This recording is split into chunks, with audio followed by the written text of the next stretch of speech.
Om Namo Bhagavate Vasudevaya.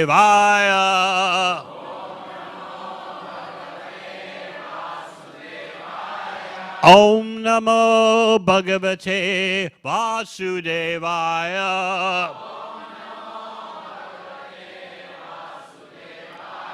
Om Namo Bhagavate Vasudevaya.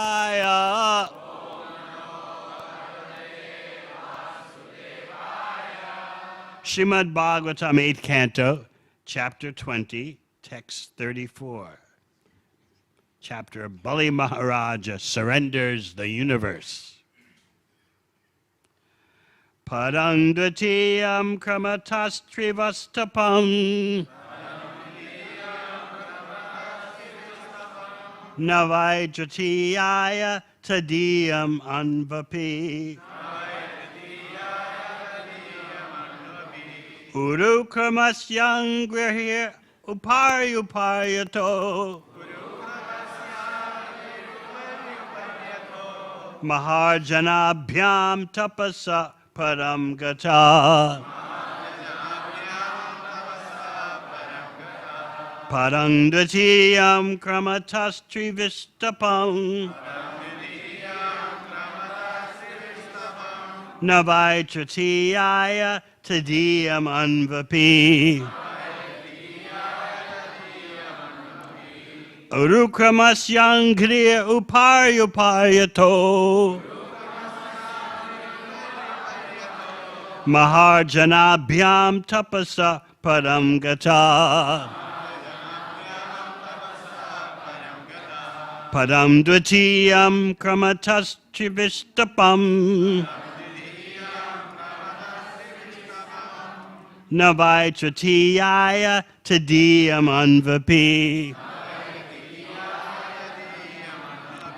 urukramasyang kriya uparyato Maharjanabhyam tapasa param gata.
Vaishnavis.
Padam, step.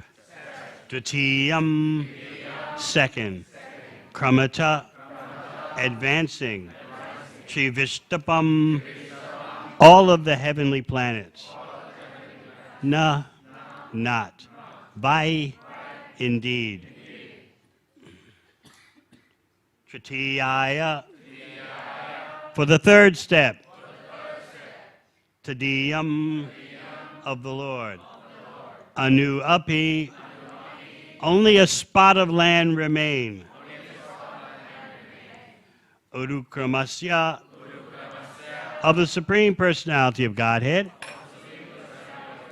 who performs uncommon activities. Angri, steps occupying above and below. Upari, upari, higher and higher. Ato, now. Mahat janabhyam, then Maharloka and Janaloka. Tapasa, that Tapaloka. Padam, beyond that. Gata, approached. Translation. As the Lord took his second step, he covered the heavenly planets, and not even a spot remained for the third step.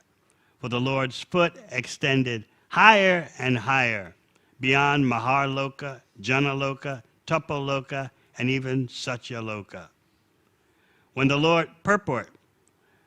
Lord's footstep exceeded the height of all the lokas, including Maharloka, Janaloka, Tapaloka, and Satyaloka, his nails certainly pierced the covering of the universe.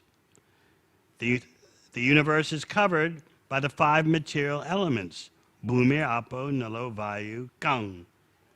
As stated in the Shastra, these elements are in layers, each 10 times thicker than the previous one. Nonetheless, the nails of the Lord pierced through all these layers and made a hole penetrating into the spiritual world. From this hole, the water of the Ganges infiltrated into this material world, and therefore it is said, Padanaka Nira Janita Janapavana, Dash Avatara Stotra 5. Because the Lord kicked a hole in the covering of the universe, the water of the Ganges came into this material world to deliver all the fallen souls. Thus end the Bhaktivedanta purports of the 8th canto, 20th chapter of the Srimad Bhagavatam, entitled Bali Maharaj Surrenders the Universe.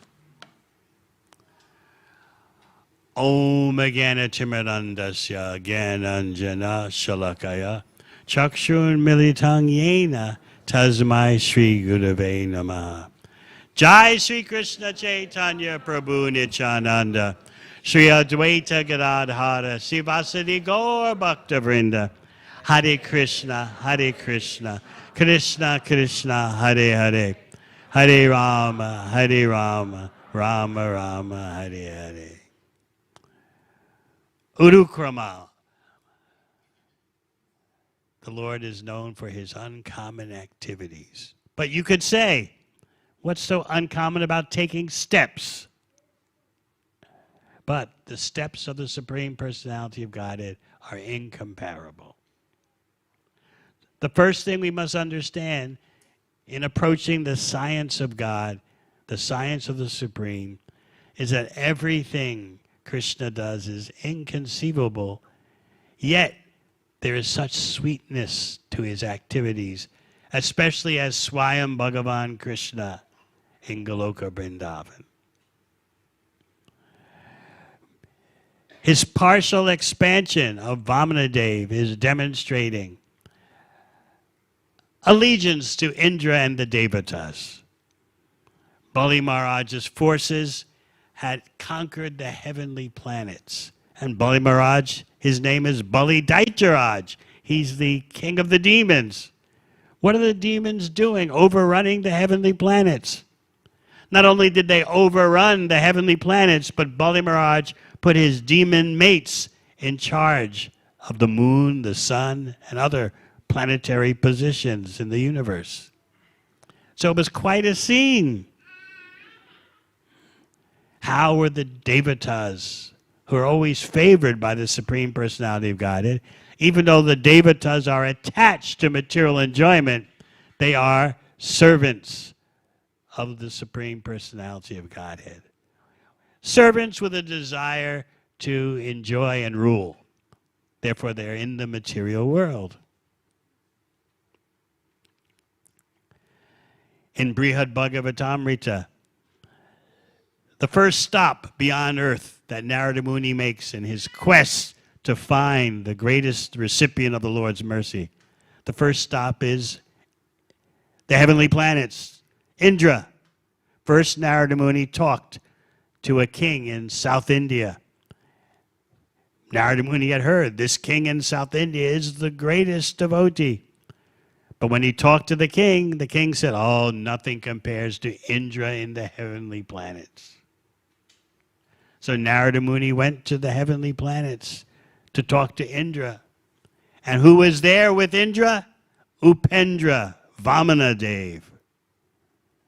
Because both Indra and Sri Vamana Dev come from the womb of Aditi.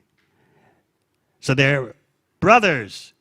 Upendra, Sri Vamana Dev, is the younger brother of Indra.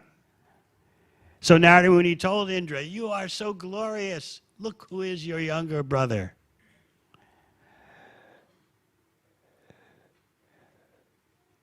But Indra was not very enthusiastic to hear about his own glories. He pointed out, look how precarious is my position in the heavenly planets. Time and time again, demons overwhelm the heavenly planets and take the posts of the devatas. Look what's happened. Look what Bali did. How can you say that it's so glorious, our position in the heavenly planets? What does Krishna warn in Bhagavad Gita? Chine punye marchalokam vashanti. Those who are smart, those who are actually materialists, they want to go to the heavenly planets. A real materialist is not like the fools we have on earth today, who know nothing about how to actually enjoy material life properly. A real materialist thinks, how can I live in such a way that I get the maximum pleasure in my next life? Because this life is already a done deal. I'm living out my karma in this life, but what kind of karma am I making for the next life? So Krishna warns in Bhagavad Gita, Abrahma bhuvanaloka punar arvatina arjuna. No. Dukkhalayam vashashvatam. From the highest planet to the lowest planet, all are places of misery. Now, do we really believe that? No, we are on a quest for security and comfort.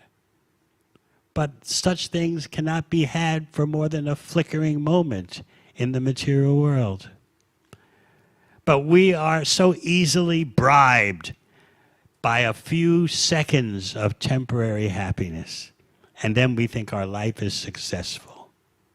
So here in Brihad Bhagavatamrita, the first volume, you have Indra saying, look, Narada Muni, it's not the way things seem.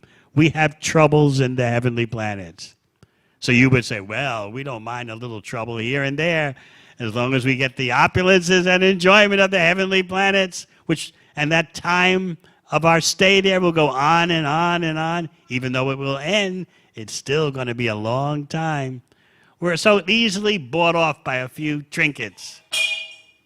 Just like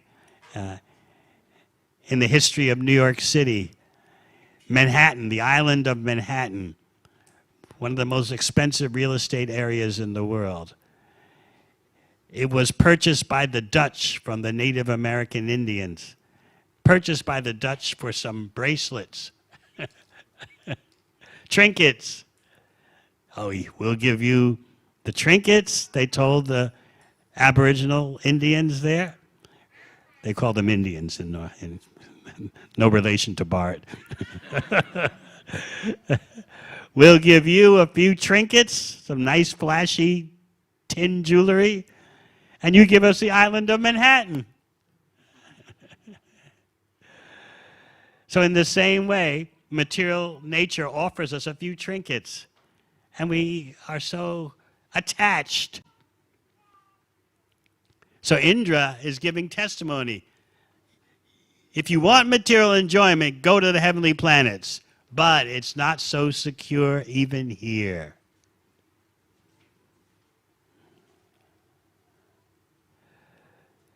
And then Indra explained that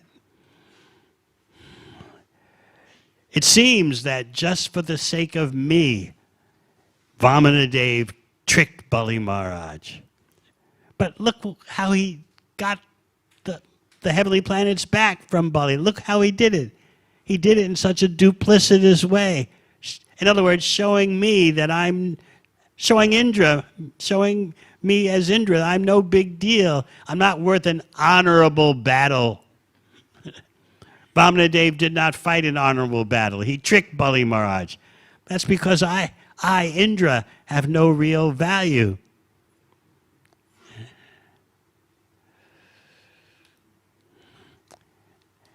And then look what Krishna did to me. He stole the Parijata tree. First a flower and then a tree. Making me seem so insignificant. When you look at the second canto of Bhagavatam, chapter The Lord in the Heart, there Shukadeva Goswami warns, don't be bewildered by talk of the heavenly planets. That's real materialism. Don't be bewildered by the heavenly planets. What we have today, as I said, is not real materialism. It is animal life. Yet we become bewildered by it. We become bewildered by money, fame, sense gratification. Even though it's temporary, I don't care. That's our position. Everyone else is doing it. Why not me? Where's my share of the temporary delights? And there's a fear that I may die before I get my share of the glory, my share of the pleasure.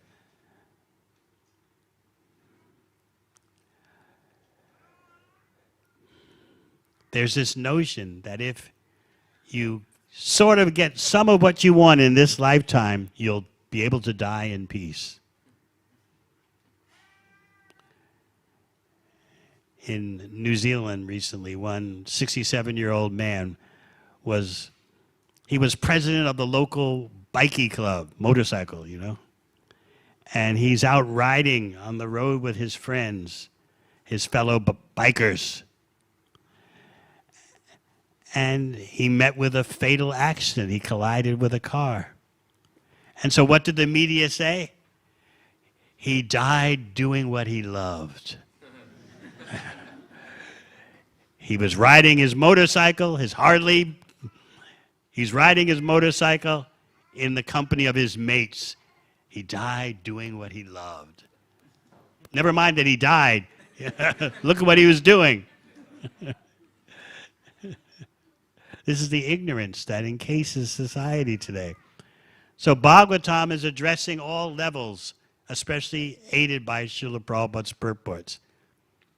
A real materialist is concerned about the heavenly planets.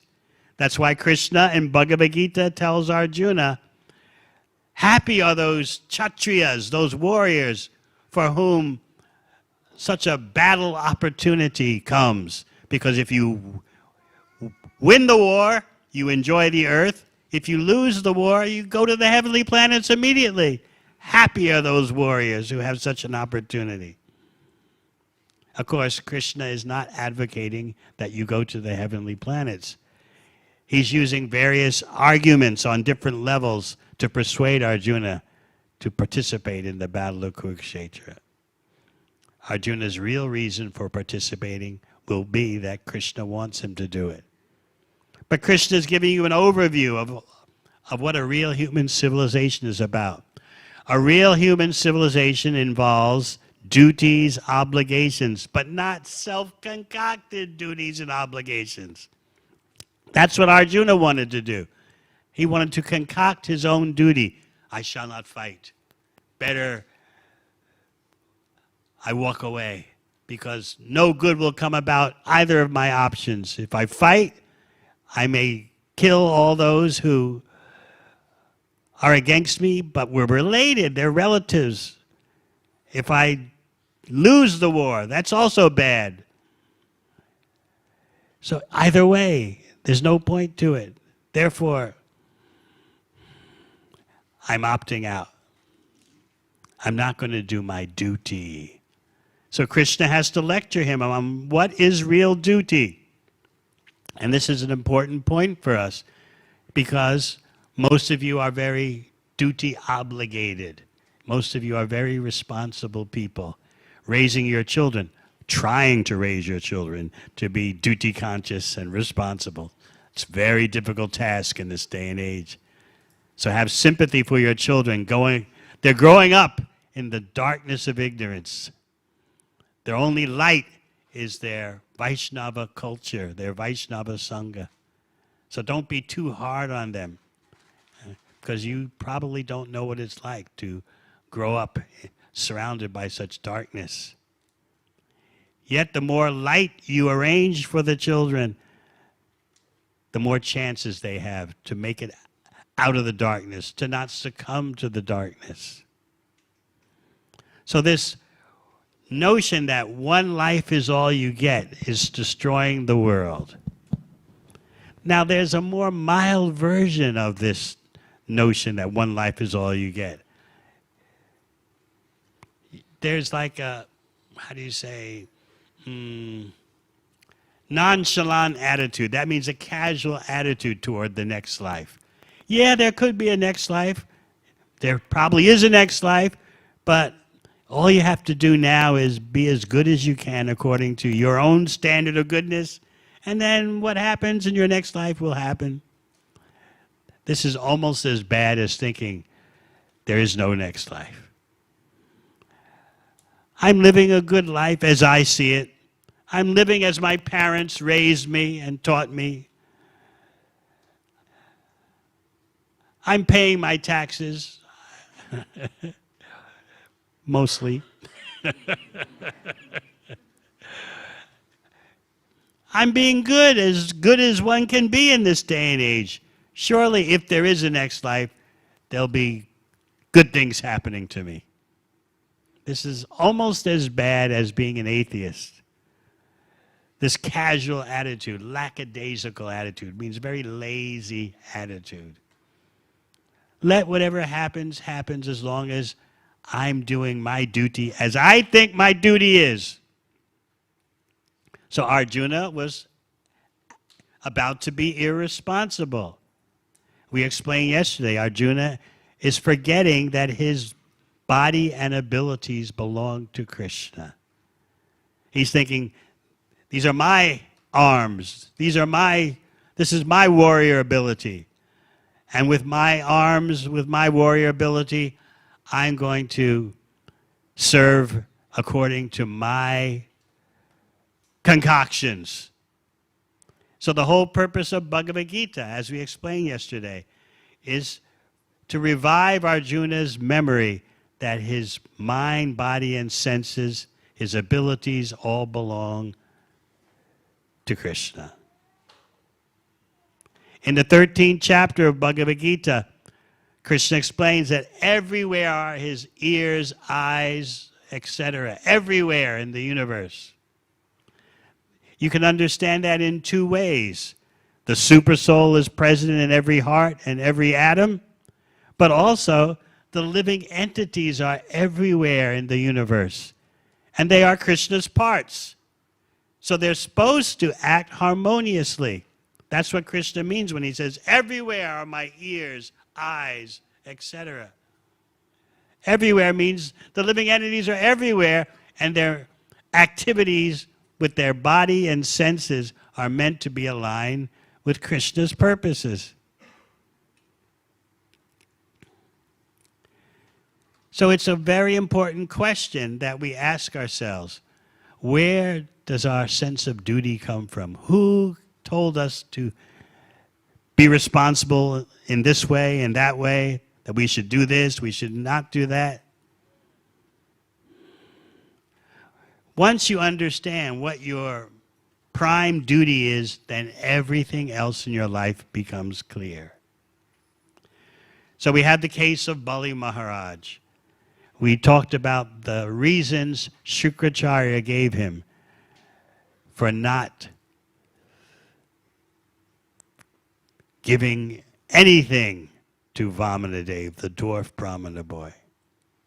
But Bali Maharaj is going to respond after some deep thought.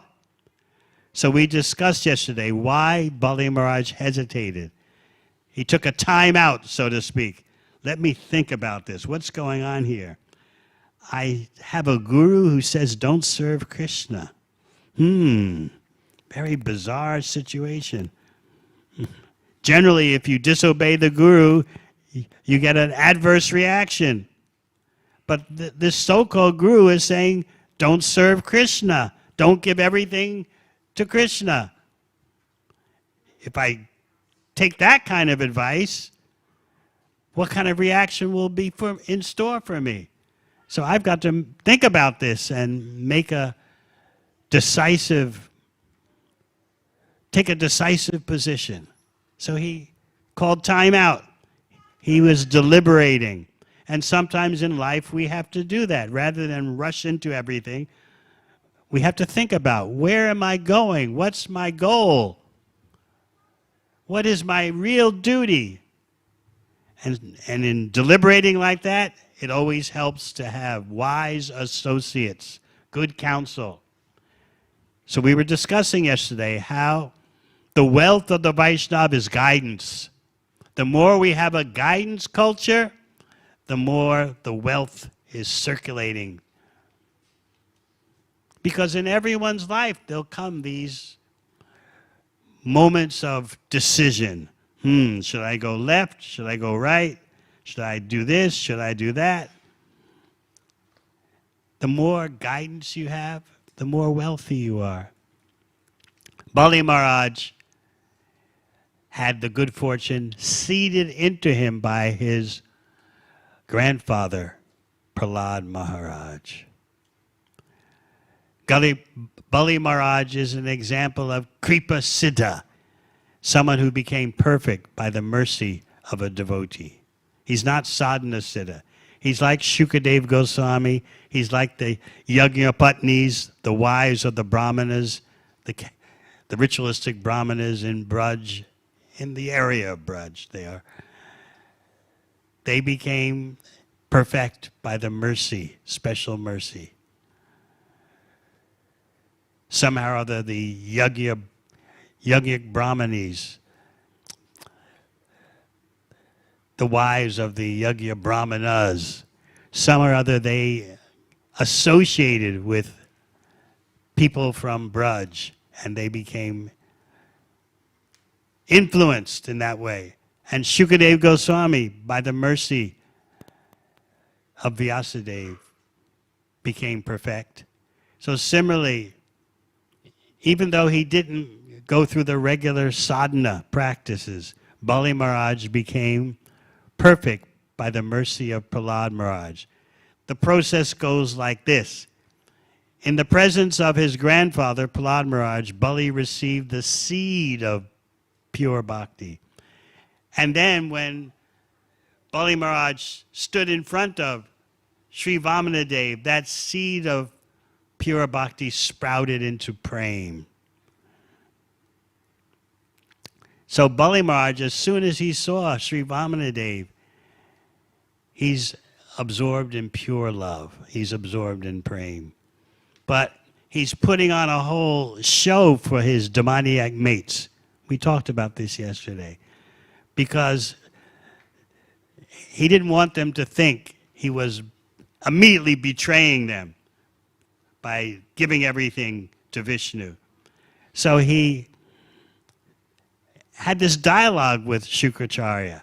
He seemed to think about what Shukracharya was saying, but actually there's no way he was going to do what Shukracharya said. Don't give anything to Vishnu. But for the sake of his demoniac mates, his cronies, Bali Maharaj had to offer some rationalizations based on things that demons can understand. And what can demons understand? Money, power, fame. So Bali Maharaj said, well, at the time of death, you lose everything. Great demon leaders have lost everything at the time of death, except their reputation. So if I can act in such a way that my reputation will be eternal, then let me do that. He's not a name and fame man. But he's speaking in this way to pacify his demoniac fellows. He's a pure devotee by the mercy of Prahlad Maharaj and the appearance of Sri Vamanadev. But he's seemingly offering reasons based on name, fame, power, and glory. Of course, we don't understand this in the age of Kali. Look, Bali, your reputation may last, but you'll be dead. Why do you care so much about what your reputation is when you'll be dead? That's the way it is these days. Right now, you got to get it while you can. Your duty is to get as much as you can before death comes. Whereas a higher version of materialism is to think, I'll be dead, but my reputation will linger. And some or other, I'll be pacified.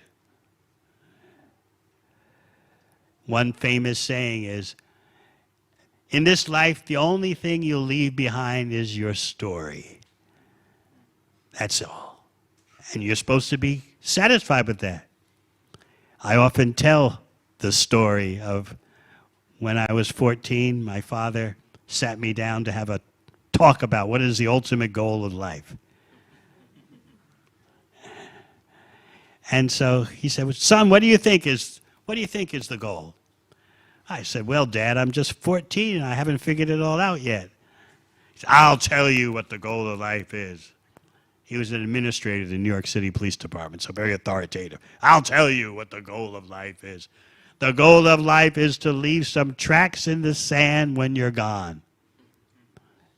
Do something that people will remember you after you're gone. So I said, but Dad, I don't understand. Where do you go when you're gone? Son, you've missed the point.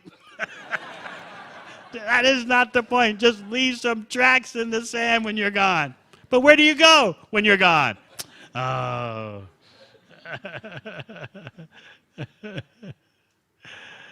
Then my mother came and said, leave him, just leave him, let him be.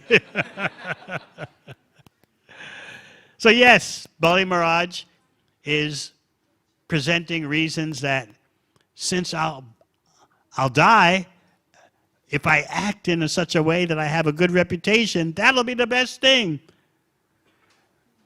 There are so many warriors who seized upon an opportunity to die in a battle, and in that way they get their fame.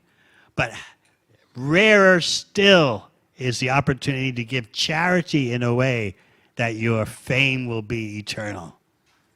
So I'm going to act in such a way for reputation.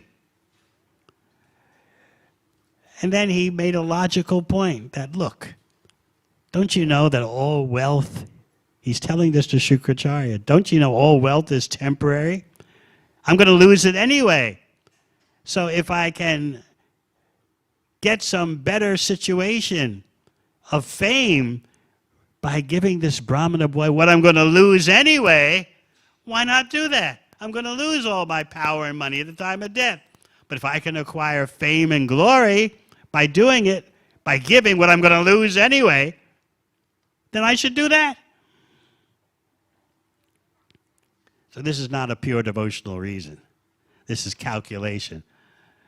Okay, Krishna, if I do this for you, what are you going to do for me? If I do this for you, I hope that you'll do something for me. This is business. What Prahlad Maharaj calls Vanik Seva. Merchants motivated, mercantile motivated seva. This is not devotional service in the best way. So Bali Maharaj also pointed out, look, there are different ways you can lose money. See, Bali is very practical. There are different ways you can lose money. You can lose money through business. You can lose money through intoxication, prostitution, gambling. But if you become poverty-stricken, if you lose all your money by giving in charity to an appropriate person, your fame will be celebrated on and on and on. So if I'm going to lose my money, let me lose it by giving not only to a proper person to receive the charity, but this Brahmana boy. Bali didn't reveal to the demons that he knew the Brahmana boy is the Supreme Personality Godhead. He said, this Vipra, if you give charity to any kind of qualified person, just think of your glory. And here I have the opportunity not only to give charity to a qualified person, but this all-attractive Vipra, this all-attractive Brahmana boy. And then Bali Maharaj also gave examples from Puranic history. In other words, he's telling Shukracharya, others have made such decisions as I am going to make. Others have sacrificed their whole life. Dadichi, several others, they gave even their life. So why can't I give my wealth? I'm going to lose it anyway.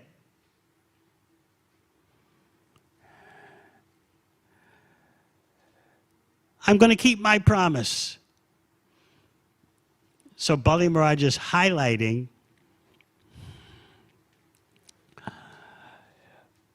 very important principles, just as Shukracharya was highlighting very important principles. Shukracharya was saying, whatever you do, don't jeopardize your material position, even if it involves Vishnu, giving to Vishnu.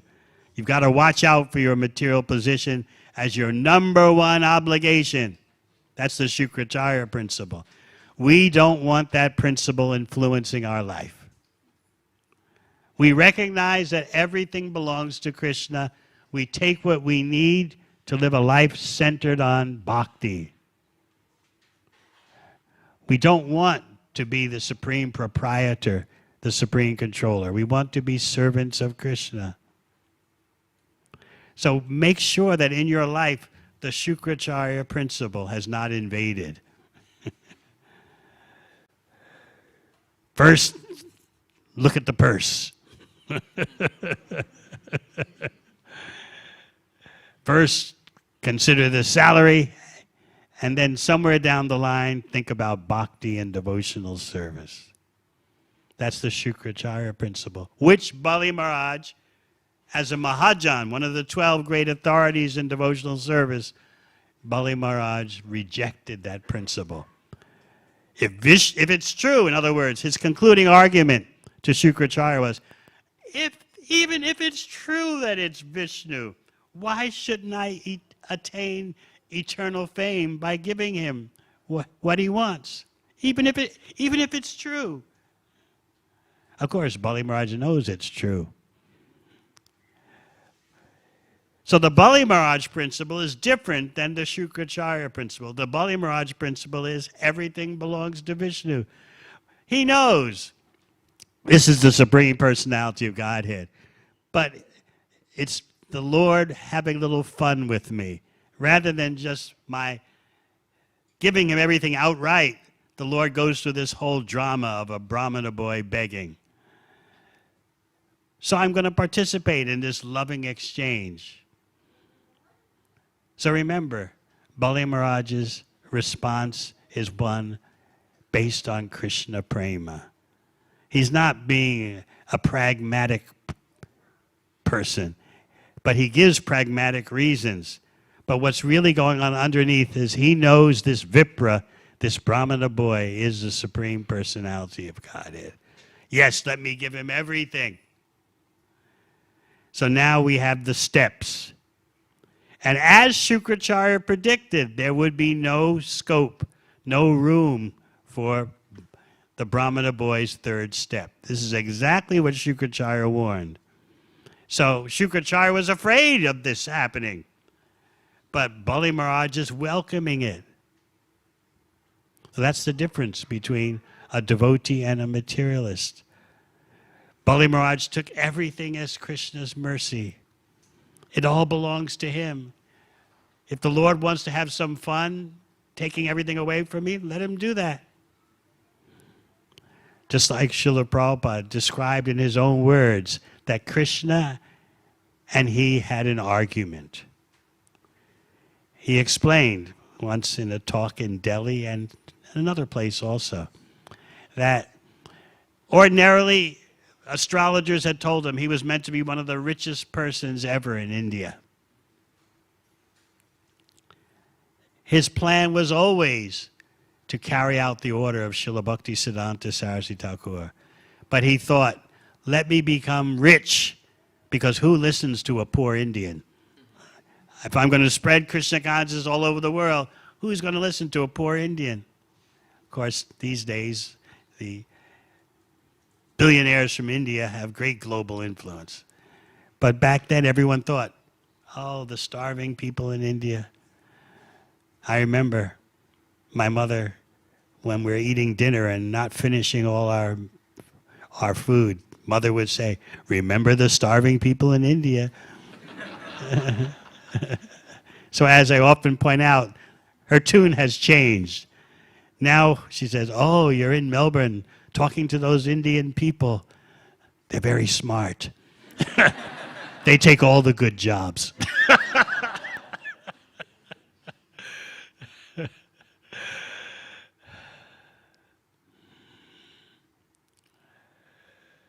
So Bali Maharaj is showing the example how to use everything in Krishna's service.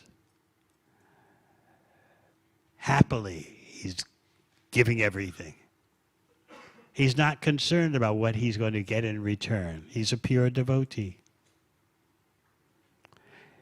So Srila Prabhupada similarly, in that mood of Bali Maharaj's pure devotion, Prabhupada criticized himself. He even said, I became distracted by business. I thought, let me become a wealthy person, and then everyone will listen to my message. There's no doubt he had about carrying out the order of Bhaktisiddhanta Saraswati Thakur. But he thought, let me do it by becoming a rich person. So he said, Krishna and he had an argument. Krishna said, I want you to do it as a poor person with no assets. And Prabhupada was saying, no, I want to do it as a rich person. Who listens to a poor Indian? So he said, Krishna won the argument. He'll do it as a poor person. So all his business plans crumbled.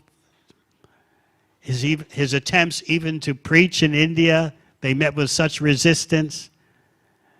But then when he boarded the boat, the Jaladuta, to come to the West, that's when his opportunities opened up. After a year of struggle, though, alone in New York City. I know what it's like to live in New York City, but I don't know what it's like to live on your own as a newcomer, experiencing your first North American winter. I have no idea what that could feel like. At the age of 67, landing in New York City with a few rupees.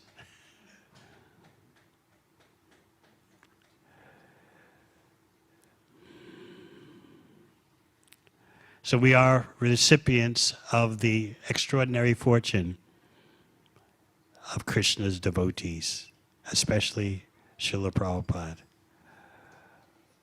who showed how to surrender everything, just as Bali Maharaj is showing. Yes, if it's Vamanadev, let him, if it's Vishnu, let him take everything.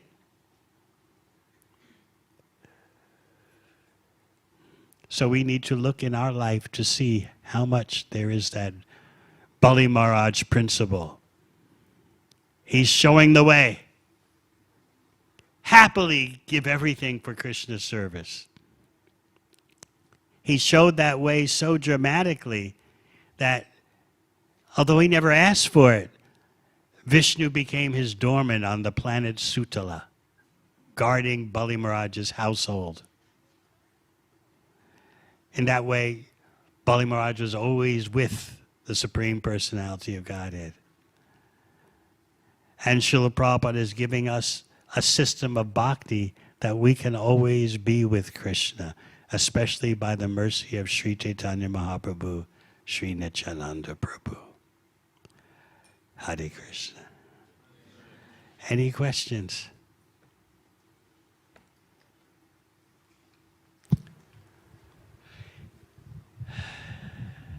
Yes.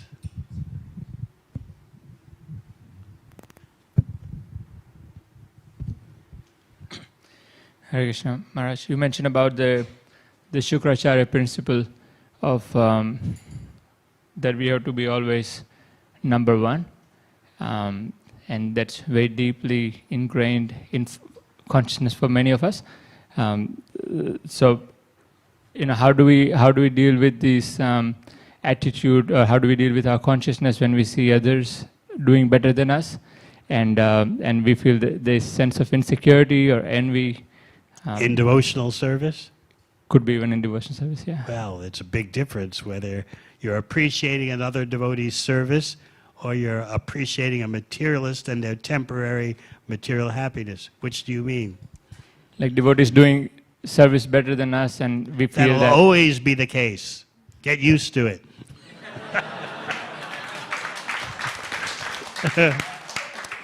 As I always point out, right now, somewhere in the world of ISKCON, someone is doing a better service than you or me. But nevertheless, Krishna appreciates your efforts. Krishna's Bhakta Vatsala. He's always looking for opportunities to have affectionate exchanges with his devotees. Even devotees in the beginning stages. The Acharyas explained that even as a neophyte, you're getting a whiff of Krishna Prem as experienced in your sadhana practice. There's a whiff, a slight fragrance of Krishna Prem in its very beginning stages.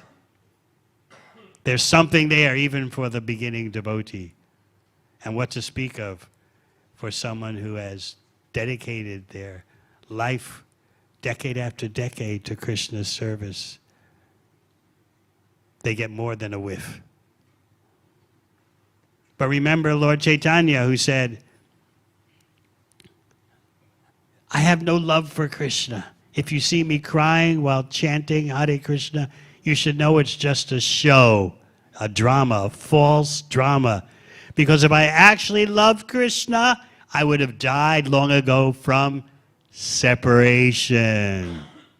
The proof that I have no love for Krishna is I'm still living.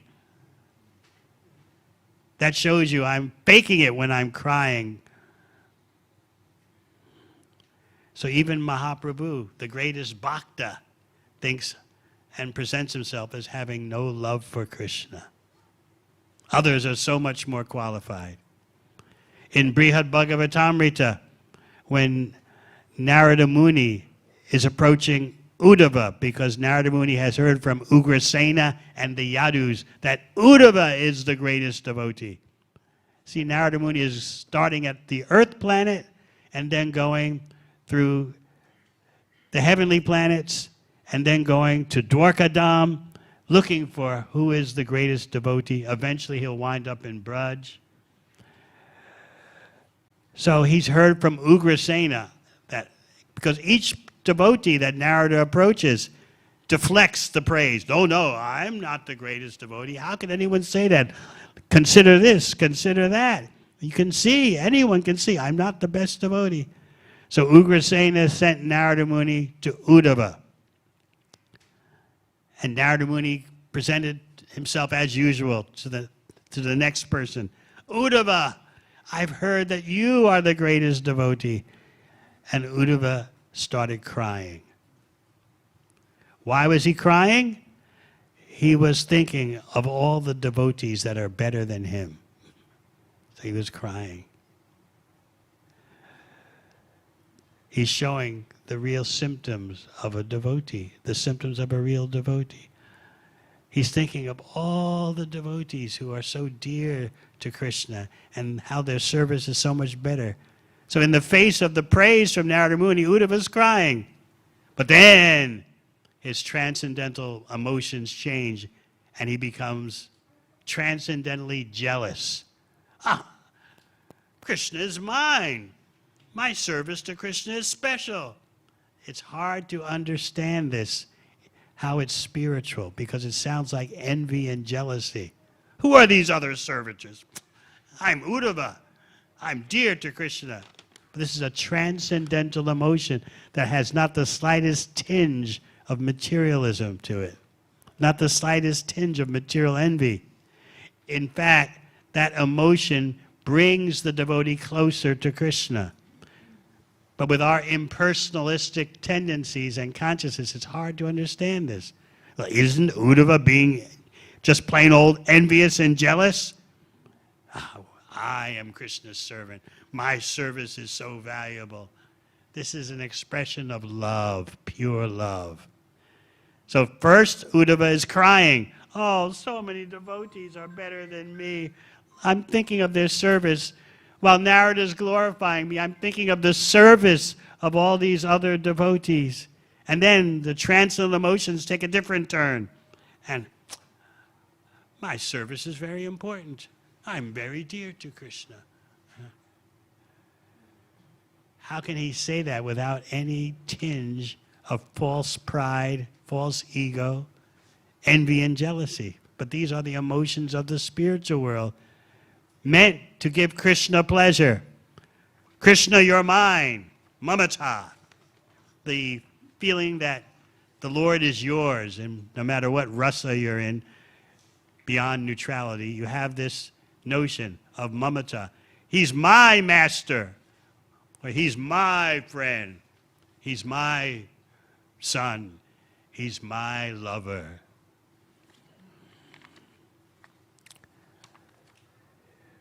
So what Uddhava was feeling brought him closer to Krishna. Just like the gopis, sometimes they are very possessive. Krishna, you should be with me, not her. But that gives Krishna pleasure.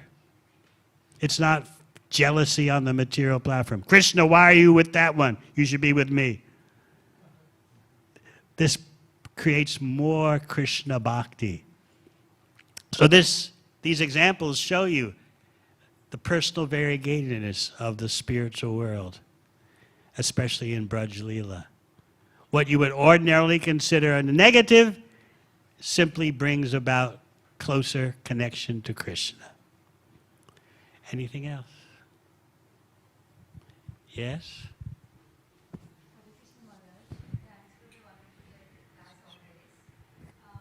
You're saying not to be hard on children.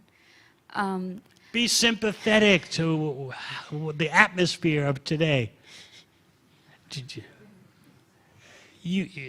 I often discuss with Aniruddha Prabhu how our growing up in the 60s and 70s, that compared to now, that was the Satya Yuga.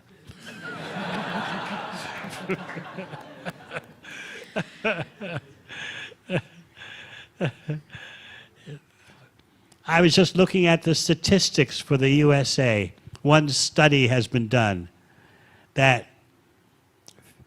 50% of 12-year-old children in the USA have already seen you know what. The word that begins with a P. 50% at the age of 12.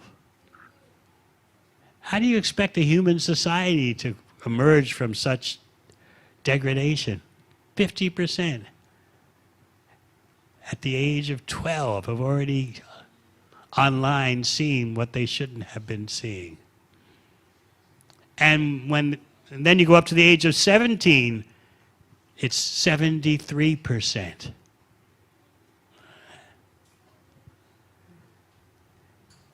So this is what, and the parents have no idea what their children are looking at. Oh, I want you to be an IT specialist. Yes, please. Have iPad, have iPhone, have full IT immersion, so you'll be a great success in life. I remember when I would do programs at IIT in Mumbai, and the students would boast that we have the fastest internet connections in India because we're the future technologists, technical scientists. So at IIT, we have the fastest internet connections. But, they'd said, 85% of the internet usage is for looking at things that you shouldn't be looking at. So how do you expect to grow up in such a society and have any kind of sanity?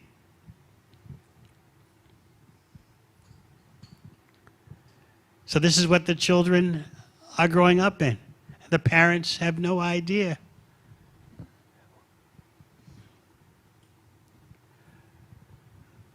Because the parents didn't grow up in such a society.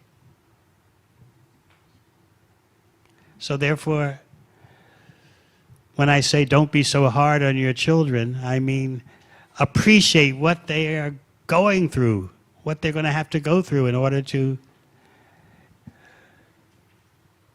live in this world. When they go off to university, you don't know what's happening.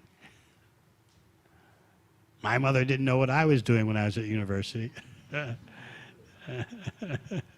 But she vowed, after you, I'm never sending another child away to university.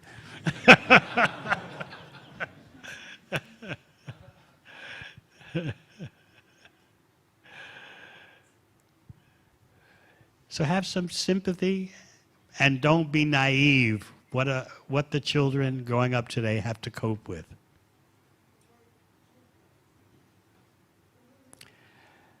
All right? Anything else? Yes. Aniruddha Prabhu.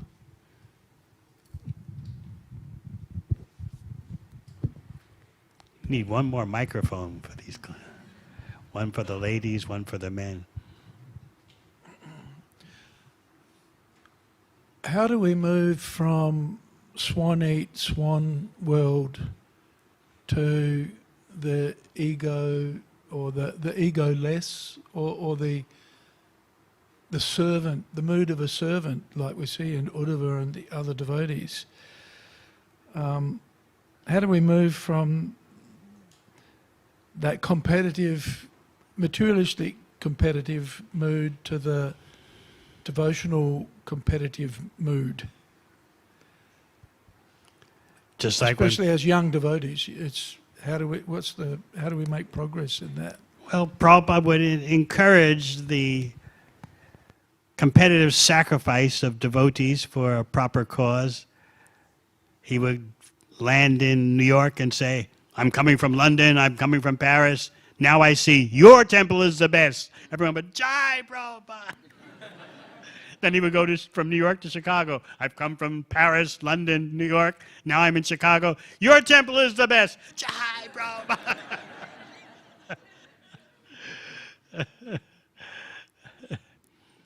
So we want to do our best for Krishna's pleasure. At the same time, we should understand that Krishna is the enjoyer of such competition. If we forget that, then we're on the material platform. So just like the Melbourne Temple has done extraordinary in the marathon.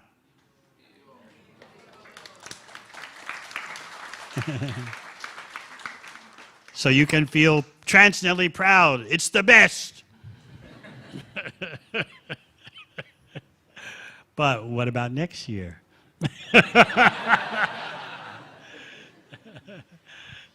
Others will become inspired by your example and start making plans. It's one thing to be the champions, but can you repeat? All right, you repeated the previous year, but do we have a three-peat? There's always something more you can do. It can be very challenging, though, when somebody who's not as advanced as you beats you. Someone not as advanced. How can they do better than me, and they're not as advanced as me?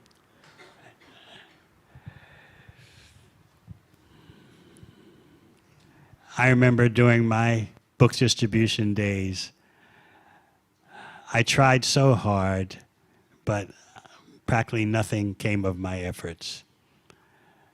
I remember my Sankirtan leader, Romapad Swami, he was a brahmachari back then, he nicknamed me the hard luck kid. I would try so hard to distribute books. I had, as I often explain, I had two conflicting emotions. I hated the service, but I was determined to love it because Prabhupada wanted it. So for 2 years, 7 days a week, I go out on book distribution. For 2 years doing nothing. Nothing means, a little bit here, a little bit there. Whereas the big guns, they were roaring. Vaisheshika Prabhu was one of them. And so I said, one day I'll catch up with them, even though it seems so hopeless. So yes, I, like so many of my God brothers and God sisters, would go out on Sankirtan and cry. Oh, I can't do this, but I must. Oh, Krishna, help me. And then one day, I remember, I was in a car park with Brigupati Prabhu. I don't know if you know about Brigupati. He's now doing book distribution for 51 years. He does a book table in Los Angeles, and in US dollars, he sells minimum per day, $700 US worth of books, sometimes over 1,000. He goes out every day. So there I was, this is 1975, Christmas marathon with Brigupati Prabhu in a car park outside New York City. And so I remember we drove up in the car, parked the car, he jumped out immediately, had his book bag all packed. I had to pack my book bag. And so I said, I'm going to do just like the big guns do, just like Vaisheshika Prabhu. Even though my book bag isn't packed, as I'm loading it from the boot of the car, I'm going to approach the first person who walks by me, even though I'm not ready yet. That's what the big guns do. So the first person walked by, I handed the person a hardcover Krishna book. The person took the book. Another person walked by. I handed the person a hardcover Krishna book. The person took the book. This is back in the time when there were the Back to Godhead magazine distributors, and then there were those who could distribute big books, hardcover books. I wasn't one of the hardcover book distributors. I was distributing small books. But this time I said, I'm going to distribute big books like the big guns. I'll try it. My book bag isn't fully loaded, but still someone's walking past the car. Here, take this. The person took it. Oh my God. Another person walked by, took the book. Oh, what's happening? Another person, another book. In 10 minutes, I had distributed 10 hardcover books. So I remember Brigupati watching from the other side of the car park. He comes running over. What's going on here? Well, tell me, you got some secret you're hiding? You got some new mantra? What's going on here? I said, I don't know, but I've just done 15 hardcover Krishna books in the space of 15 minutes. I don't know what's going on. All I do know is it's not me. After 2 years of doing nothing, I know I have not the slightest doubt this is not me. Yes, Brigupati still remembers that day. And from that day onward, I was a big book distributor.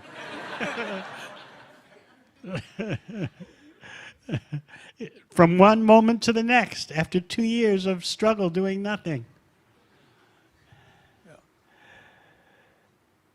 So then I decided, all I have to do is this service the rest of my life. I go back to Godhead so easily.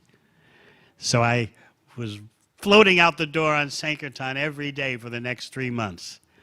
And then I developed a cough, and a cough, and a cough. And so the temple leaders told me, it looks like you're going to have to change service. Your health is not holding up. The New York winter has really gotten to you. I said, no, I cannot change service. There's only one service. Book distribution is the only solution. No other service can I do. You've got to have sympathy for me. After 2 years of doing nothing, now I'm big time. and now I'm supposed to stop and change my service? So I remember finally I had to give in. The last book I distributed, I was at a bus terminal, and someone walked past me 1 meter away from me, and I had to pray to Krishna, please give me the strength to cross this 1 meter distance to place a book in this person's hand. And the person, I put a 3rd canto Bhagavatam in their hand. They took it. And I knew that's it for me. Right at the time when Prabhupada was angry, where are my books? Where are my books? Where are my books? He was translating, but his book production was way behind. So right at that time, that's when I became sick, and I had to go. The temple leader said, well, looks like you better leave New York City and its winters and go to Los Angeles with the BBT. Right at the time when Prabhupada was demanding, I want all my books produced immediately. So Krishna has his ways of arranging things. I was devastated. Me give up Sankirtan, the only service, for a solitary life of just working on Prabhupada's books 24/7? I remember in my office in LA, the book distributors would be going to the airport, and they were, back then everyone was, Aniruddha Prabhu remembers, everyone was a bit kind of, the Sankirtan spirit was quite exuberant and boisterous, so they would pass underneath my window. Hey, Dave Amrita, when you coming out with us, huh?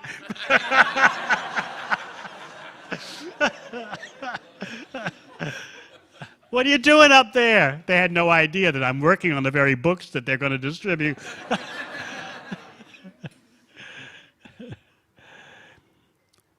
So Krishna appreciates your efforts if you do your best. It may not be that you have the amount of Lakshmi points that others have, but Krishna is in your heart. He knows if you're trying your best or not. All right.